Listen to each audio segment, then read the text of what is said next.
இருட்ட கண்டா பயம் உண்டாவதே அது ஏன்? இப்படி ஒரு கேள்வியை ஒரு பெரியவர்கிட்ட கேட்டாங்க. அதுக்கு அவர் பதில் சொல்றார். மனிதனுடைய ஆதிகால வாழ்க்கையில தொற்றி கொண்ட பயம் இது வேரூன்றி இருக்குது, இன்னமும் போகல. 50,000 வருஷங்களுக்கு முன்னாடி மனுஷன் குகைகள்ல வாழ்ந்தான். பகல்ல பயம் இருக்காது, ராத்திரியில மிருகங்கள் தாக்கும், கொல்லும், நிம்மதியா தூங்க கூட முடியாது. அதனால இந்த மனுஷனுக்கு இரவுன்னா மரணம், பயம் அப்படின்னு பழகி போச்சு. மனிதர்களுடைய எல்லா மனசையும் சேர்த்து மொத்தமா ஒரு மனசு உண்டு. மனிதர்களுடைய நினைவு இந்த மொத்த மனசுல பதிஞ்சிருக்கு, பரவுது. இந்த மொத்த மனசுல இருட்டு பற்றிய பயம் பதிந்து நீடிக்குது அப்படிங்கிறார் அவர்.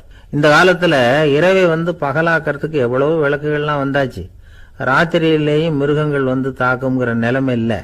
பாதுகாப்பான வீடுகள், விலங்குகளும் விலகி போயிட்டு, விலங்குகள்லாம் விலகி போயிட்டு, வீடுகளும் பாதுகாப்பா இருக்குது. சரி, இருந்தாலும் அந்த பழங்கால பயம் இருட்டு பயம் இன்னமும் மனுஷனை விட்டு போகல.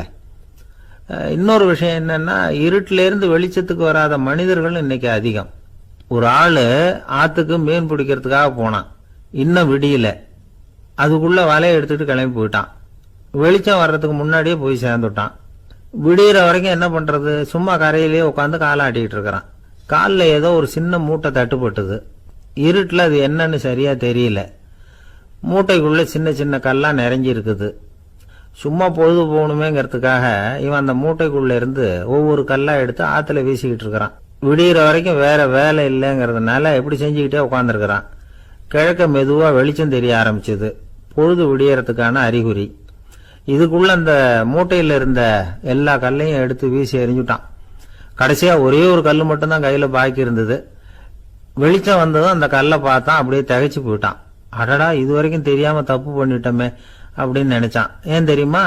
அவன் கையில இருந்தது வெறும் கல் இல்ல, விலை வசந்த ரத்தன கல். அது இருட்டுல என்னன்னு புரியாததுனால மூட்டையில இருந்த எல்லா ரத்தன கல்லையும் ஆத்துல வீசி எறிஞ்சிருக்கிறான். இப்போ அவனுக்கு அழுகையே வந்துடும் போல இருந்தது. வாழ்க்கையை வசதி ஆக்கிக்கிறதுக்கான வாய்ப்பு அவனுக்கு இருந்தது.